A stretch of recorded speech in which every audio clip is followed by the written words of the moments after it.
14 मई 2002 राजस्थान के तपते रेगिस्तान में अचानक जमीन हिलने लगी।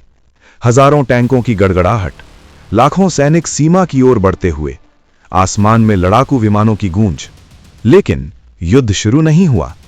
तो सवाल उठता है, अगर युद्ध नहीं हुआ तो फिर भारत ने 1971 के बाद अपनी सबसे बड़ी सैन्य तैनाती क्यों की? आखिर ऐसा क्या हुआ था जिसने पूरे उपमहाद्वीप को परमाणु युद्ध के कगार पर ला खड़ा किया? यह कहानी है ऑपरेशन पराक्रम की, भारत की साइलेंट मिलिट्री मोबिलाइजेशन की, एक ऐसी रणनीति जिसने बिना युद्ध लड़े भी इतिहास बदल दिया। 13 दिसंबर 2001, दिल्ली, भारत की संसद। सर्दियों का सत्र चल रहा था। प्रधानमंत्री, गृह मंत्री, कई सांसद अंदर मौजूद थे और तभी गोलियों की आवाज गूंज उठी। आतंकवादियों ने भारतीय संसद पर हमला कर दिया। यह हमला भारतीय लोकतांत्रिक व्यवस्था के दिल पर सीधा प्रहार था। सुरक्षा बलों ने सभी आतंकवादियों को मार गिराया, लेकिन 9 सुरक्षाकर्मी और 1 माली शहीद हो गए। भारत सरकार ने इस हमले के पीछे पाकिस्तान आधारित आतंकी संगठनों जैश-ए-मोहम्मद और लश्कर-ए-तैयबा का हाथ बताया। तनाव तुरंत बढ़ गया। दिल्ली से इस्लामाबाद तक संदेश साफ था, अब बहुत हो चुका। उस समय भारत के प्रधानमंत्री थे अटल बिहारी वाजपेयी।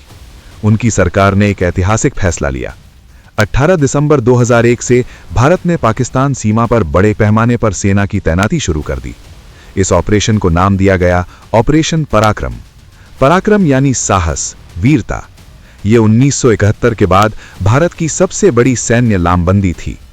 करीब 5 लाख से अधिक भारतीय सैनिकों को पश्चिमी और उत्तरी सीमाओं पर तैनात किया गया। टैंक, आर्टिलरी, मिसाइल सिस्टम, वायुसेना के लड़ाकू विमान, सब तैयार। राजस्थान, पंजाब और जम्मू कश्मीर के सीमावर्ती इलाकों में युद्ध जैसी स्थिति बन गई। पाकिस्तान ने भी जवाब में लगभग उतनी ही संख्या में सेना तैनात कर दी। दोनों देश 1998 में परमाणु परीक्षण कर चुके थे। यानी अब यह सिर्फ पारंपरिक युद्ध नहीं होता, यह परमाणु युद्ध में भी बदल सकता था। दुनिया की नजरें दक्षिण एशिया पर टिक गईं। अमेरिका, ब्रिटेन, रूस, सभी बड़े देश सक्रिय हो गए। अमेरिका के राष्ट्रपति जॉर्ज डब्ल्यू बुश थे।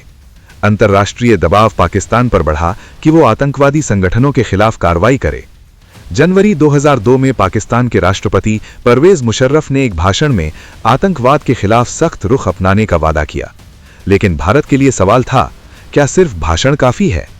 14 मई 2002 जम्मू के कालूचक में सेना के परिवारों पर हमला हुआ। महिलाएं, बच्चे, निर्दोष नागरिक, कुल 30 से अधिक लोग मारे गए। भारत में गुस्सा चरम पर था। युद्ध की संभावना अब और भी वास्तविक लगने लगी। सीमा पर बारूदी सुरंगें बिछाई गईं, गांव खाली करवाए गए, लाखों लोग विस्थापित हुए। लेकिन फिर भी गोली नहीं चली। ऑपरेशन पराक्रम लगभग 10 महीने तक चला, दिसंबर 2001 से अक्टूबर 2002 तक। इतने लंबे समय तक सेना की तैनाती का खर्च बहुत भारी था। हजारों करोड़ रुपए खर्च हुए। कई सैनिक बारूदी सुरंगों और दुर्घटनाओं में शहीद हुए, बिना युद्ध के। सबसे बड़ा सवाल यह था, क्या इतनी धीमी सैन्य लामबंदी से रणनीतिक बढ़त कम हो गई? विशेषज्ञों का मानना है कि सेना को पूर्ण तैनाती में कई हफ्ते लग गए, जिससे अचानक हमला करने की क्षमता सीमित हो गई। इसी अनुभव से बाद में कोल्ड स्टार्ट डॉक्ट्रिन जैसी अवधारणाओं पर चर्चा शुरू हुई। युद्ध नहीं हुआ, सीमा पार कोई बड़ा सैन्य अभियान नहीं चला, तो क्या ऑपरेशन पराक्रम असफल था? पूरी तरह नहीं।